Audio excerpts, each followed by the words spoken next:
Alright, here we are in a Bottomlands Hardwoods area.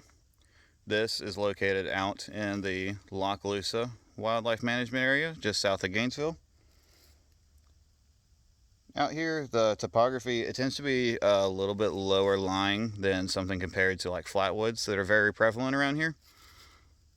And so due to that, the typical disturbances you have occasional flooding, not as often as something like an alluvial floodplain with lots of low-lying areas, but typically with big storms and things like that, more than seasonal rains, you'll have some flooding here, and that tends to be your main disturbance.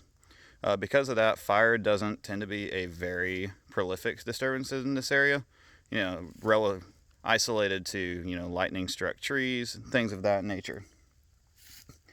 The soils here tend to be sandier soils, but they do tend to have a relatively thick layer of organic material on top of that sandy soil. But because the soil is sandy, it tends to be fairly well drained, especially when compared to something like a floodplain that usually occurs in close proximity to these kinds of forests.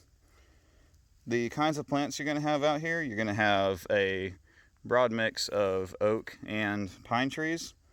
You're also going to have a high population, at least here, of saw and sable palmettos, as well as a good healthy population of red maple trees I've seen out here. Also, occasionally I have seen some American elm and the occasional American holly out here, usually clinging to some other kind of tree growing up next to it.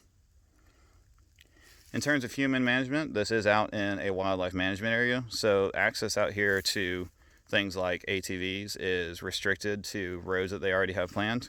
That tends to cut down on the erosion out here that can be,